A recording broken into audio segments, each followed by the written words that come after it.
Rated, dropping nukes, no matter who produce it or who helmet. With this music, I'm a brute like Farouk with the blue helmet in the dungeon with the stew. I'm getting the brew gelling, so these tracks get stretched like students in stool yelling. Word to Ellen, baby boy, the black heart, they ain't touching rust. Never been a nugget, but I'm telling them.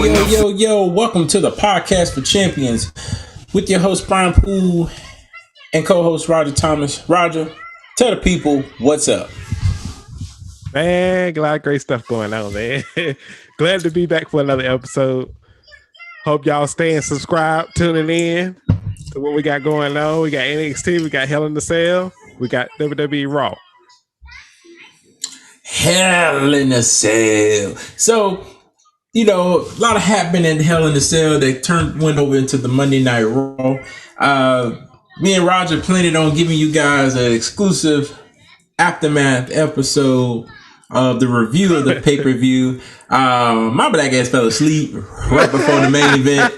I woke up because I was holding my daughter and I'm like, all right, she going to sleep. I'm going to watch the pay-per-view. Bobby Lashley come out there. I'm all pumped up, hype. And I fall asleep. I don't even know how I fell asleep. I don't know how long I was asleep. All I know is when I woke up, the Stone Cold Broken Skull podcast was on with the special guest Mick Foley. And I was just torn away. Like, oh no. So I look at my phone saying that Roger messaged me and anything. So like, hey, sorry man, let's get this going.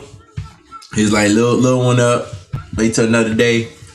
So today we just said, hey, we're just gonna combine Raw, NXT, and Hell in a Cell all into one episode and give y'all our point of view review on the last three wrestling shows. So with that being said, we're gonna skip the kickoff match because I don't give a damn about kickoff matches. If it ain't on the main card, we ain't covering it. So let's go to the first match of the night, which was SmackDown Women's Champion, the EST of WWE, Bianca Belair against Bayley. I'm gonna tell you right now, Roger, I think it's great when a Hell in a Cell match starts off the night, especially if it starts off with a great one like that. That one was a great Hell in a Cell match. I give that about a 5 stars. Roger, go ahead and take it away. What you think of that match? I give it a B+ on that one. I think Bayley did a good part in it, played a good part. It was well executed. Bianca Belair is gonna be a star. She's shown countless times that she's gonna be a star. A lot of innovative things in the match they did. I didn't expect the women to do, but no, I think it was good. I'd rather have been a triple threat though, but if it was gonna be a triple threat, who would have been the third person on SmackDown?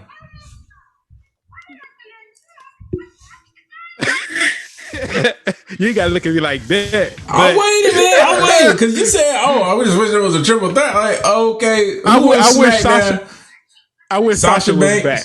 Yeah, I wish Sasha was back. I think they saving her for the fans return. I think they saving the Fiend, Sasha Banks. Somebody else been going for a while too. Edge. I think they saving them 3 and some more for when the fans return. Because, spoiler alert, they giving a rumor that Seth Rollins and Edge will be the next fight for SummerSlam. So they're already teasing possibly John Cena and Roman Reigns for the Universal Championship. And they also been teasing Edge and Randy Orton. Edge and Seth Rollins. I can see it. I can see that. But they kind of tease Seth Rollins. It's got to be a long build up though. No, they can build it. They got time to do it. If they do it for Money in the Bank, that'd be a perfect time. And then into SummerSlam, and then if they go the next pay-per-view and all the way leading up to Survivor Series, and Edge could be one of those Survivor team captains or so. I can see that. I'm surprised at how women's wrestling has stepped up. Like they're doing stuff like the men are doing. Better than the men. It was a point in time where I enjoyed watching Jazz in the ring, Gail Kim, Trish Stratus, Lita, Victoria, Molly Holly. These were superior women. Like, they weren't afraid to get their hands dirty if needed. But then when you get Kelly, Caitlyn, Eva Torres, Stacy Keibler, Tori Wilson, them type of girls, they shouldn't even be wrestling. Even Marie, I put her in there too. They shouldn't be wrestling. They fine as hell. They could just be on poster boards and stuff if WWE decide to go back to TV 14 just to get eye candy. Like, people like, damn, I'm gonna watch because she's on here. Their wrestling is trash. But because they're beautiful women. So that's what I said. You got your wrestling women, you got your beautiful women. Okay? But now it's women's wrestling in WWE is starting to, do things that the guys are doing. Which, I mean, who in the hell would have thought seeing women in Hell in a Cell matches within the last, 5 years now? Like, women wrestling has stepped up and taken off to ways I never thought I could imagine. And just seeing Bianca Belair hit her, I forgot, with King of Diamonds or something I forgot what it's called. But the fact that she hit that finishing move on that ladder, and I swear I thought it hit Bayley in the face. I was like, God, she is done. Just for her doing that type of move, that just blown me away, because I was like, oh, snap. I was like, yeah, women's wrestling is taking off. Like, I feel like eventually they're going to end up doing things. Like, I mean, they're already main eventing WrestleMania now, too. Yeah. So that's why I say I give that match 5 stars, man. Just high pace, there's a lot going on. Loved it. Yeah. Getting to the next match of the night, Seth freaking Rollins. I really wish he was still called the Sunday Night Messiah, but he's not no more. Taking on Cesaro, the King of Swing. I knew Seth Rollins was going to win this one just because Cesaro won at Mania. So it was kind of like Seth Rollins pushed him over, against Cesaro, that chance at fighting for the Universal Championship. But now that we all seen who won and how Cesaro is, being portrayed now, it's like, okay, now let's get Seth Rollins, because Seth Rollins is the money grabber. Even though Cesaro's the better performer, but Seth Rollins the money grabber. This will get him up to the next few, hope possibly with Edge or so. Yeah. I give that match 2.5 stars.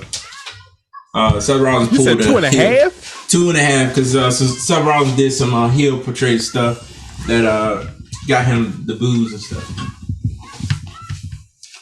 I give it 3 stars. 3 stars? Yeah, Cesaro being a better performer. But I feel like Cesaro kind of carries Seth Rollins through the whole thing. Don't get me wrong, it's a great match, but after WrestleMania, I think they just should have just ended that feud and moved on to something else.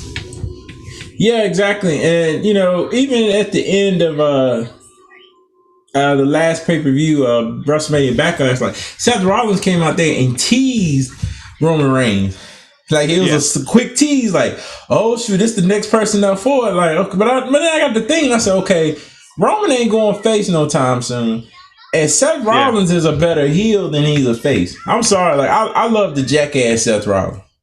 Yeah. That's what I like. I don't care too much about the burn it down. Like, that's not him. Seth Rollins, when he turned his back on the Shield back in 2014, he took on that heel, all that heat for like almost 2 years. And then he goes face for like a year and a half.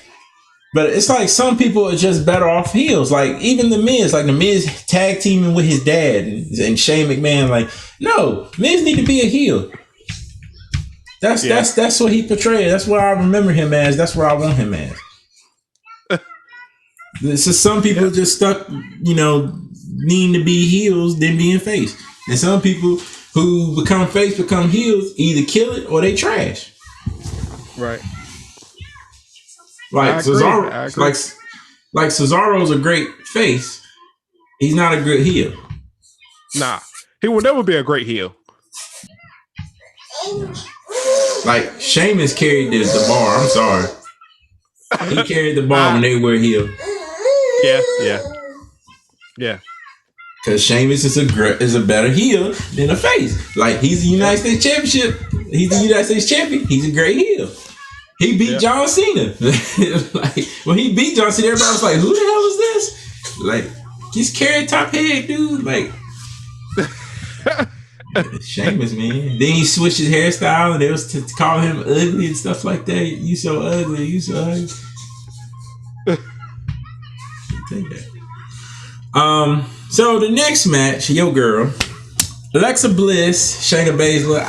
My pick was Shayna Baszler because she needed that push to possibly be the next contender to go after Rhea Ripley. Alexa Bliss ends up winning. Thought we was gonna tease and see Sister Abigail or Lily, but we didn't see neither one of those.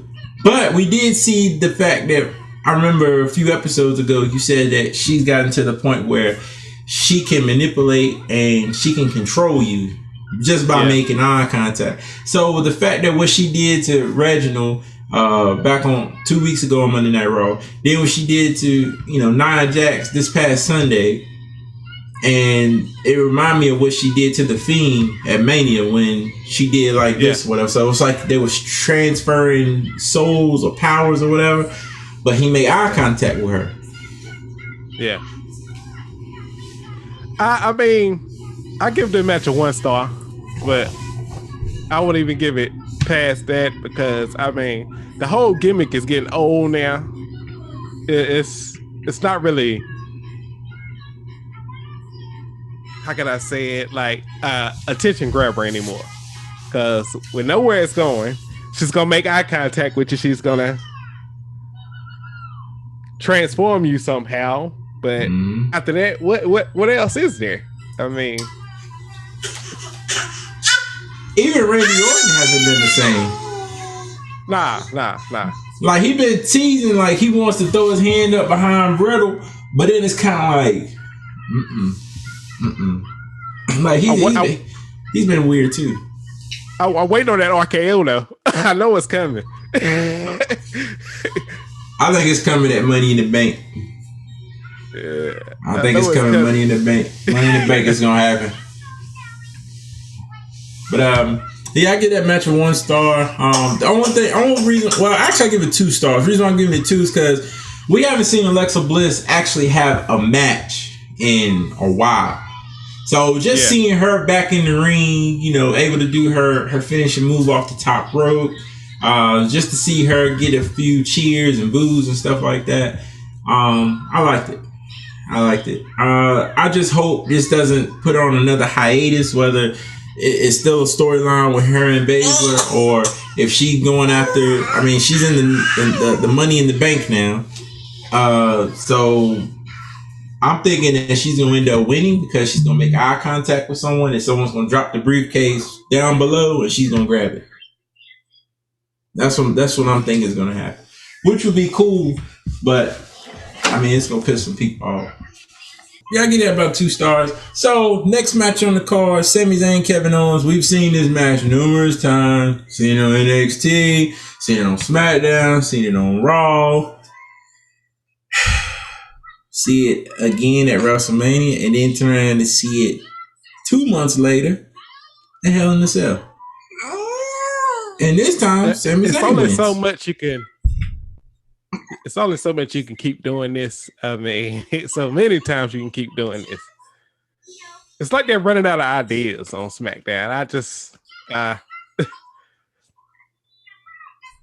I'd rather see an Apollo Crews than them. I don't know if you noticed, but Sheamus is the United States champion. He hasn't really defended the damn championship since he won it at Mania. I think he tried to defend it like once or twice, and then he got disqualified, so he wouldn't have to lose it or compete. And then he got a broken nose, and he's like, "Well, I can't compete because I got a broken nose." See, and I'm like, "Damn, man, this dude been holding on to the belt for the longest time." It ain't had really any matches, and no feuds really or nothing. I'm like, damn, put Jinder Mahal against him or something. Jinder's back. He got a new stable and everything, but nah, they don't want to push him. Let's do Kevin Owens and Sami Zayn one more time. Like, for what? So you took Roman Reigns and Rey Mysterio off the card, and put Sami Zayn and Kevin Owens on the card, which we've already seen these two go at it numerous times. Kevin, I don't know if you know, it's a pattern. That's because they run out of ideas. Like we've all seen all the stuff that they could do in NXT and Raw and SmackDown. These two will go at it, and they're best friends in real life also. So of course you gonna see Sami Zayn win 1 month. Like Kevin Owens won at Mania. Neither one of them won for the Intercontinental Fatal 4-Way, but Sami Zayn wins this. So if they fight at Money in the Bank or SummerSlam, guess who's gonna win? Kevin Owens the same. So it's kind of like they work together to get their wins up. Yeah. Definitely. So, I agree. So the next match on the card, Charlotte Flair versus Raw Women's Champion Rhea Ripley. Trash ass match. Why Charlotte you say that? won. Why? Because man, like why you say? Charlotte I think won. It was a good match.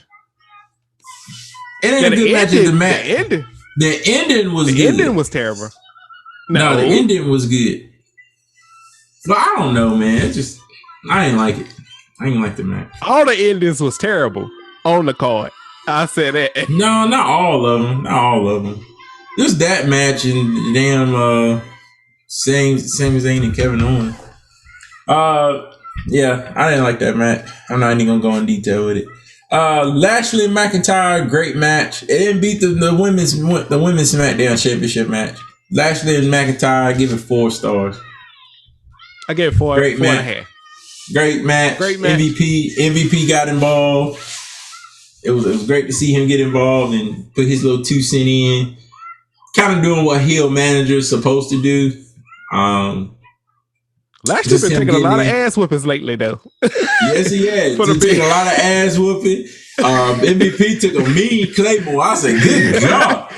And I just knew. I said, boy, he about to. Man, McIntyre about to win this match. But when Lashley pulled him up and pulled the tights, that was it right there. And McIntyre looked in the ring pissed.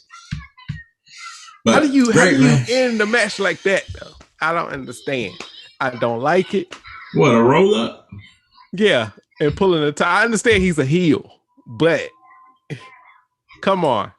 Do what you can to win, man. They got tired of McIntyre. Yeah. They ain't got to fight him no more. They done fought him, what, 4 or 5 times? Like, even Jinder Mahal, as we transition over to Monday Night Raw in a few minutes, but even Jinder Mahal cut a promo, and I felt it.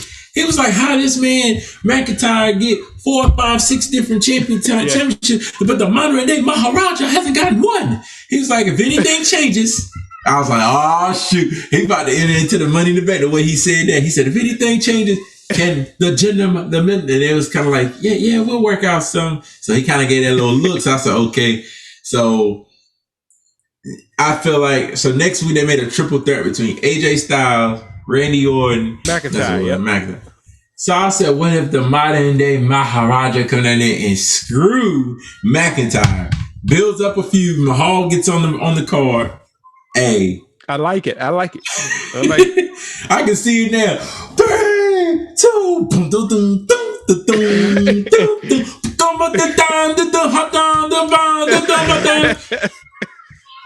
or he pulls his foot, and then his crew beats the hell out of McIntyre. So that leaves Randy Orton and AJ Styles. But I don't know, man, because then again, AJ Styles and them don't have a match for.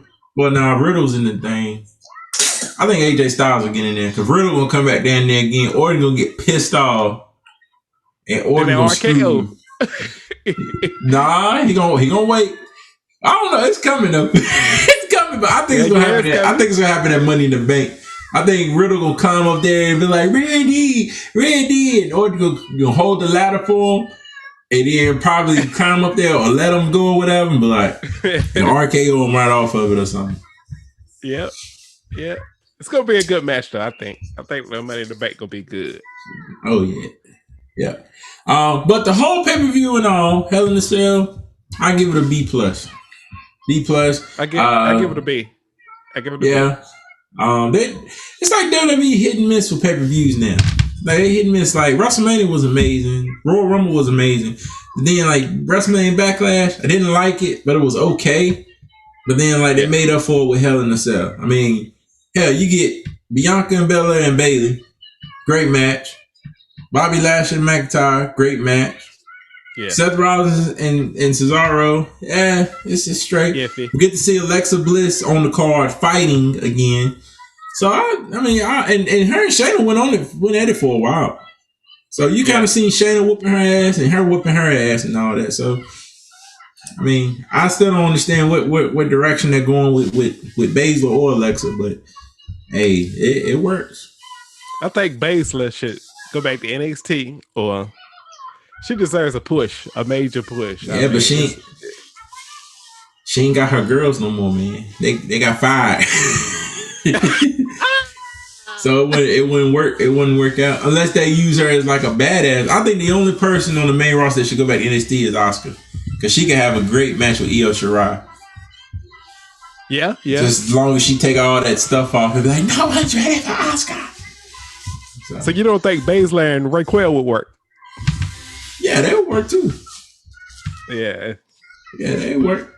But I want to see some Asians fighting, because there been some thick Asians in the NXT, man. X Elite, Zia Lee, Io Shirai, what's my other one? Shotzi Blackheart. Yep. That's some thick ones. Some thick ones and Frankie bad ones. Monet. Yeah, Frankie Monet. Whew. Kaden Carter. Mia Yim. You know she's supposed to go to SmackDown though. Scarlett ain't fighting though. Yeah, but yeah. So I get that to be all right. Transitioning over to Monday Night Raw. So opening up the show, the New Day crashes Bobby Lashley's championship toast when he got all these bad women around him. He thinking like, all of a sudden, New Day music plays. Xavier Woods, Kofi Kingston come out there, and Kofi pretty much said, hey, I never got my rematch clause for the WWE Championship, so I want to face the Almighty at Money in the Bank. I was hoping he'll say in a ladder match, because then I'll be like, ooh, like that'd be good. Because Kofi does very well in ladder matches. But that didn't happen, so it's just a single one-on-one match. Like, okay, I like that. Kofi. Yeah, but there's a possibility Kofi could end up winning and Kofi Mania Part 2 starts up again. Just because of what happened. Or I could see Brock Lesnar coming in. Or I could see a heel turn with Xavier Woods. That's what I was thinking too. Xavier gonna turn on him. Because he'll probably say like, well, you didn't come save me in the Hell in a Cell, so I turned my back on you, or something like that. Or wait till Kofi wins the championship and then clothesline the hell out of him. Yep. I don't know, it could go either way. There's so many possibilities. But Kofi's not winning that match. And we can all say that. You never know. Or Xavier Woods could screw Bobby Lashley somehow. But I just think the reason why they took Xavier Woods off TV is to work with Kofi Kingston back as a solo competitor again. Because MVP pretty much threw out there like, you don't need him. You don't need him. You can do this. Yeah. But Xavier Woods comes out there, his dumb ass calls out Bobby Lashley in the Hell in a Cell, and I'm like, oh, he about to murder your ass. So I think WWE's whole concept was, okay, we had a Hell in a Cell match on Friday Night SmackDown. We had a Hell in a Cell match this past Sunday. We're going to have another Hell in a Cell match on Monday Night Raw. So first time in history, you had 3 Hell in a Cell matches. Boom, boom, boom. But I was hoping Lashley would have put the WWE Championship on the line. That would have been cool. But he didn't. He just said, oh, this is going to be a non-title match, by the way. But the fact that they did that was awesome. So next matchup, the first match of the night was a qualifying match for Money in the Bank, was Ricochet and AJ Styles. Ricochet won. Good match. Due to Some interference with the Viking Raiders. I almost said the Viking Raiders. War Raiders. That's what they used to be. The War Raiders. War. Can't believe they changed this shit, man. But I guess Viking Raiders kind of blends in now though. But at first I was kind of like, what? Great match. I'm glad to see Ricochet getting some type of push. He's gonna be phenomenal in the ladder match. Now that I think about it, I don't know. AJ Styles might not win. Because, I mean, they got to have a title defense with Omos and the Viking Raiders. Unless he's going to do both of it. Because I think cannot be McIntyre. Cannot be McIntyre. No. I think it's going to be Orton. Yeah. I think it's going to be Orton. And I think the modern day Maharaja is going to get involved. I think a whole lot of chaos is going to happen. Because that's what Raw was all about. Like, it was a bunch of chaos that's taking off, and I think it's going to lead up to something for Money in the Bank and SummerSlam. Yeah. But if it is going to be McIntyre, it's going to be some pissed off people. But, nah, I don't think so. So then the next match of the night, we had Asuka and Naomi versus Eva Marie and Piper Niven, but it's not Piper Niven, no, it's now Dewdrop. But she said that, she said, oh, and her name, because she's like, Piper. She's like, it's Dewdrop. I'm like, so now we go from you can't wrestle, or you scared to wrestle, to now you change this girl's name. So it kind of erases everything she did over there in NXT UK. Yeah. Wow. A lot of people were pissed off about it, but everybody think that Dewdrop is going to turn on Eva Marie very soon. She already did. Kinda, in a way. But yeah. She walked out on her. Dewdrop walked out on Eva Marie? Yeah, the tag match. I didn't. When I seen Eva Marie, I turned the TV. I was like, I know it's about to happen right here. Asuka and Naomi about to get squashed. But you're good. John Morrison and Randy Orton, the next match tonight for another qualifying match. John Morrison wins. Funny Johnny Drip match. Johnny Drip. But the Miz, though. The Miz, that's why I said, you gotta stay at heel because heel shit happened. That boy was in the wheelchair. He said, with a drip stick. Got Orton in the eyes, Orton and looked at him. He was like, Randy. That's why I said, like, great, man. That's why I said, man, like, some people just gotta stay heels, man. They cannot go face, man. Like, something like that. I would have never expected him to just and the referee didn't see it. With the drip stick. Right in the face, right in the eyes. So they ended up winning. Then Riddle came down there chasing down Morrison chasing down Miz on his scooter to the wheelchair and got Randy very distracted. Randy Orton ended up losing to the Star. Randy was pissed. He was pissed the whole night. Didn't want to say a thing to Riddle. And you could tell like an RKO was gonna happen or a punt or something.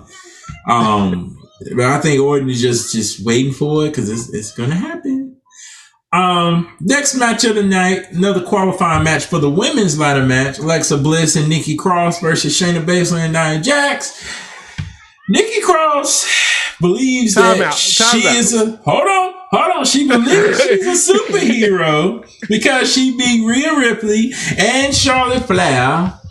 So she just feels so influenced and everything. So now she's a fucking superhero. That's all I can do. You know what I'm saying? When I first seen it, I was like, really? I see the eyes blue and I'm like, okay, maybe Alexa done put something on her, like, oh shit, okay, like, what the hell's going on? I think she's gonna win the damn ladder match now. She's a superhero. Yeah, so I saw the blue in her eyes, man. I just like, did Alexa get to her or something? Because I was not expecting it. Yeah. She's like a mix from the Blue Blazer to the Hurricane. all mixed in one. Yes. I was gonna say that because she was like, I drink my vitamins and say my prayers, like kind of like. I was like, man, she kind of reminded me of Blue Blazer, but then she reminded me of Hurricane and Molly Holly too. Like, I was like, all right, this might actually work. We think it's stupid right now, but it might actually work. I'm just gonna wait and see how it goes. You know, weeks of going up to Money in the Bank. Maybe she lose, she might go back to her original self. So then the next match of the night, we had Riddle and McIntyre for another qualifying match. Riddle rolls up McIntyre for the upset, which I was very shocked that was going to happen. Randy Orton was standing by at the ramp, but didn't come down to the ring, but pretty much stared the whole match. And after Riddle won, it looked like he just really wanted to go down there and fuck him up. But he's kind of like, you know, I got a second opportunity next week. If you screw that up for me, it's going to be on.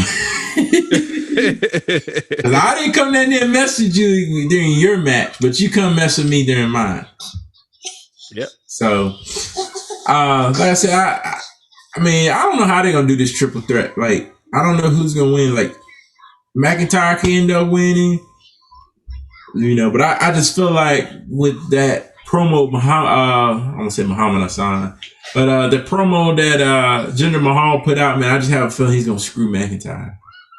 Yeah, you know because he's still a heel. He's still a heel. So, or it could be, you know, he could be going after Sheamus for that belt, but we'll see what happens with that. AJ Styles going to defend those titles, so unless Omos going to defend it for him, and Randy Orton, whether he's in it to screw Riddle or I don't know, something's going to happen. So the main event of the night, Lashley and Xavier Woods. I don't need to say, Lashley beat the shit out of him. Like a little dog. Yeah, it did. And then MVP gets in the ring, inside the cage, locks up the cage, then takes the key from the referee. Very heel manager like. Something I would see young Paul Heyman do. I said great match. Well, nah, that wasn't a great match. Great heel by MVP. And a great build up for Money in the Bank between Kofi and Lashley. Yeah. So the overall show of Monday Night Raw, I give it a B minus. Yeah, it was pretty good. I give it a B. Would be a B plus or A, but you know we got Dewdrop, and then we got Nikki Cross with her new character, and you seen Alexa controlling everybody. It looked like she kind of controlled Nikki Cross in a way too. But I mean, they always had great chemistry, even when they were the women's tag team champions. So right. I mean, just seeing them back together again, it kind of gave me like that vibe again. But I mean, hell, let's see what happens at Money in the Bank. I just have a feeling that Alexa Bliss is going to distract somebody, and I think they're going to win the briefcase and then they're going to drop it, or they're going to hand it to her, and people are either going yay or they're going to boo, because that's going to be when the fans return too. So I don't know how that's going to work with Alexa. I don't know. I just don't. I don't get it anymore. It started off good, but yeah, it's like after Bray Wyatt, it just went downhill. So as we transition from Raw, we'll go to NXT. Not too much happened in NXT, but just enough to cover. The best show that they have, the best product they have. Yeah, Raw has its moments. SmackDown is on top also with Roman Reigns. Like they focus the show around Roman and the Tribal Chief when he's in his office and stuff. And then you got NXT with Regal got security. He got Samoa Joe as the enforcer. It just takes the show to another level. So Adam Cole starts off the match fighting Carmelo Hayes. Carmelo Hayes kind of threw back a John Cena ruthless aggression, and so it made me think like, oh shit, so they going back to this, or is this just just what he just said, that's the way I trigger, like, okay, I don't know what this means, but Cena said it, and that's when a new era started. So is this a new era for NXT? Is this a new angle for this character, or he just saying that just to get a fight? I just didn't know. But he didn't smack Adam Cole as hard as I wanted him to smack him, like Cena did Kurt Angle. But also Cena upset at Angle and got Undertaker's respect that night. But we didn't see this with Carmelo Hayes. He got his ass whipped. But that was a great match. Pete Dunne and Oney Lorcan confronted Johnny Gargano and Austin Theory. The way. Let's see. Io Shirai and Zoe Stark defeated the Robert Stone brand. Io Shirai, this was her first match back since losing her bout at Stand and Deliver. Which was surprised me because I thought she was going to the main roster. I did too. Especially on SmackDown, or on Raw to, challenge Rhea Ripley. Because Rhea Ripley and Bianca Belair, they're running out of competitors to fight. Yeah. So I was thinking the same thing. But I don't know. I guess some people just stay comfortable in NXT, man. Like, because they know if they go to Raw, that's Vince McMahon's show. If Vince McMahon don't like it, you gotta change it. Yeah. You gotta change it. So chaos broke out because my boo thing. Raquel Gonzalez, NXT Women's Champion, and Dakota Kai came down to the ring. The women, Candice LeRae and India Hartwell, all came out there, and everybody just got into a chaotic brawl. Feel like it's gonna be like a fatal 4-way tag team for those women tag team championships, possibly. Because they kind of teased it in a way, but Candice LeRae was kind of like, we're gonna get up out of here. So everybody just ended up fighting everybody. Or it could be building up for War Games, but I think War Games usually happen around, I said November, yeah. same time as Survivor Series. Yeah. So it's like they're teasing this a little too early if this is it, but other than that, like, this is good. So early in the show, when I was talking about The Way and Pete Dunne and Oney Lorcan, they called out them for a fight. William Regal said let it happen. The Way ended up winning. Frankie Monette, aka John Morrison, Johnny Drip Drip's wife, ended up fighting. I think this was her second, or I don't think it was her debut match. This was her third match. Second match, I believe. She beat that girl. Squash match. Just good to see her. And breast. A lot of breast. Hit Row. Top Dollar and Ashanti D. Adonis. Fought Everrise. Beat their ass like they said they were going to do. When they came into a confrontation with them at In Your House, they said, soon we're going to whoop that ass. And they did. So that was a quick double team power bomb into a net breaker ass whooping. So that was a great match. And then the main event of the night, which was Kyle O'Reilly and NXT Cruiserweight Champion Kushida fought in a non-title match.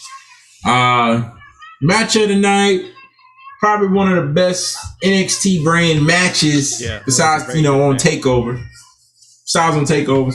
Great ass match, 5-star all day. But then we had a little altercation.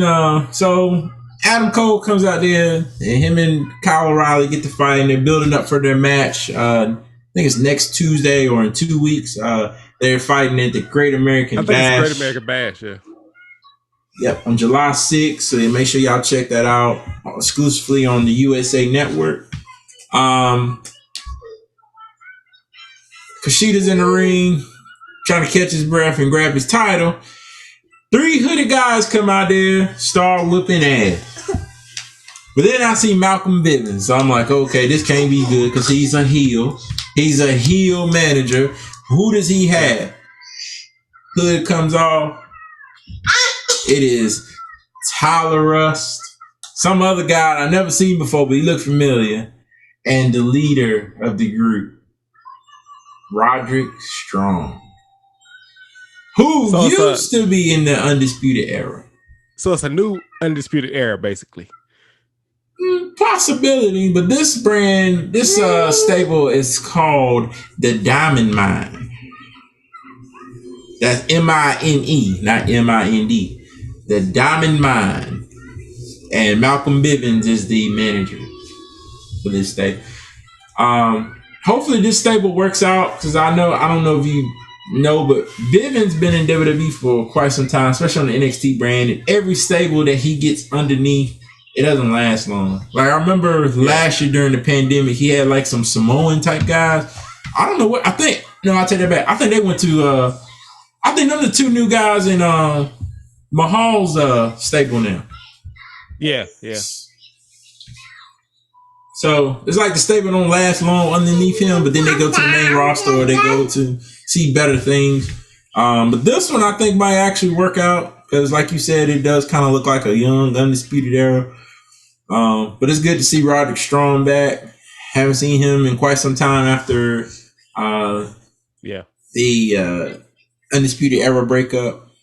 But it's good to see him back, and he got his own stable. So we'll see if they can hold gold or hold nothing. So with us covering all 3 of your shows, I mean, what you think of NXT, Raw, and Hell in a Cell? What you think of what we've seen so far this week after the pay-per-view, and what can you expect to see from SmackDown? The product's getting better, I think, from all 3 shows. I think they should just do the main pay-per-views, my opinion, instead of giving us all these half-ass shows. Raw's ratings getting better, but I mean, the product could be better. I mean, they need a better creative writing portion of it. I mean, the writing is terrible, and they don't put light on that. They fire people, but that's not the problem. It's the creative team. It's the problem. SmackDown, as long as Roman Reigns hold it, you know how that's gonna go. But without Roman, SmackDown is nothing. So that's just my opinion. I agree with you. A lot of people online criticizes WWE for their decisions. The brand is getting bad, but I'm like, think about it. Like, yeah, they mess up on Raw, they mess up on SmackDown every now and then. They mess up on main event, like they messed up on that Shayna Baszler, the doll thing, but they made back up for it, the next Raw, building up to the Hell in a Cell, and then this past Raw. So it kind of make it look like it never happened.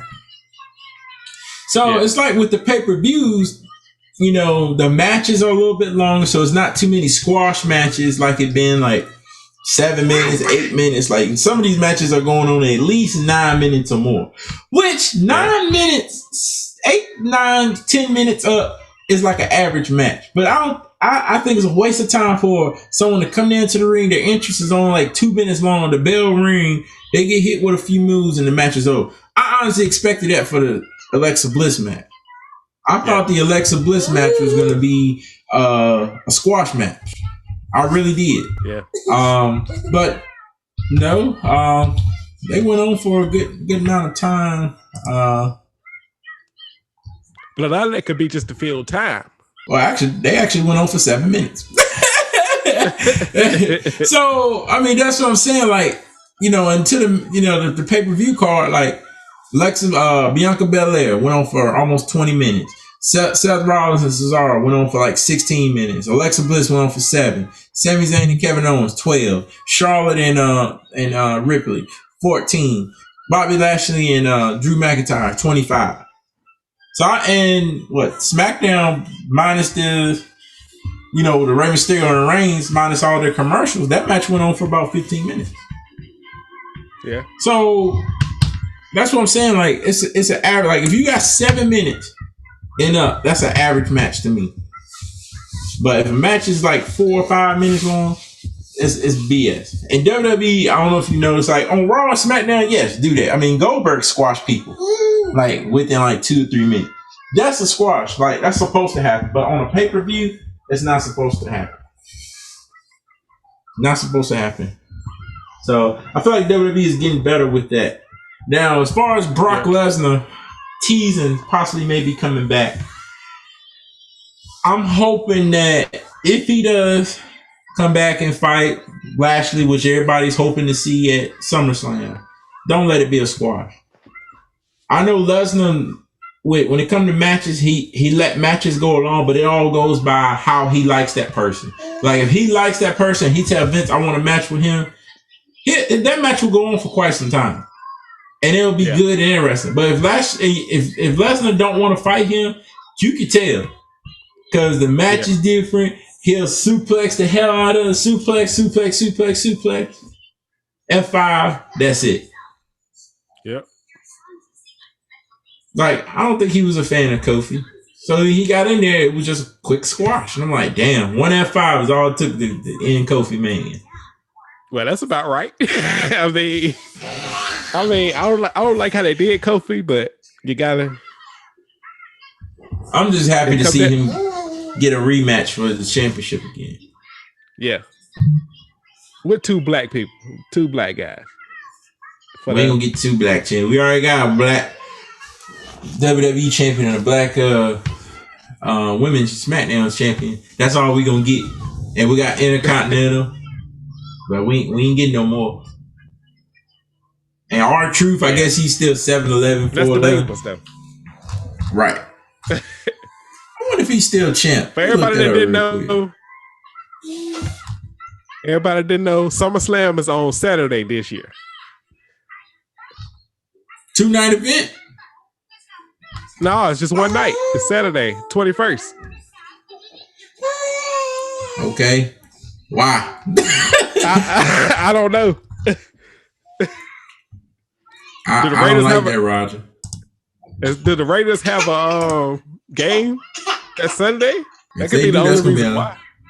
That's gonna be a lot of moving around. So Akira Tozawa is right now the 24/7 champ. He ain't been on TV though. Yep. It's Saturday the 21st. Yep. Sure is. And then the game that Sunday. I guess it's a game. I don't know. I don't know why they're doing it on Saturday. Maybe all the pay-per-views are moving to Saturday now. Oh, wow. Probably doing that to copy AEW. Oh, they do theirs on Saturdays? Sometimes. They do it on Saturdays. Sometimes they do it on Sundays. But as we conclude this episode of the Podcast for Champions, episode 14, Roger, is there anything else that I missed or you missed that we need to cover on this episode? Nah, I think we hit all the aspects. I think everything for right now. We'll see what happens when the WWE Universe gets back in the buildings. Next month. Hopefully things will change. July 16th, y'all. WWE Universe is back. Live on the road. With your hosts, Brian Poole and Roger Thomas. Yeah. It's been real, you guys. We'll catch y'all. Like and subscribe. Follow me on IG, Living Legend _BJP. Co-host Roger Thomas. Roger T Productions on IG. Instagram. It's been real. Y'all holler at him. And we'll catch y'all on the next one. See you at the next one. aiming for your chest. You better put your protector on. Bet I'm playing chess. So if you getting your checkers on, then you just a pawn for the king, just to step upon. Never PG, they all say he nice. Rated R, I ain't Wolfie D or JC Ice. I was a no-name, trying to get the dough and claim massacres. Now they all aboard like some whole train passengers. Instead of trying matching me,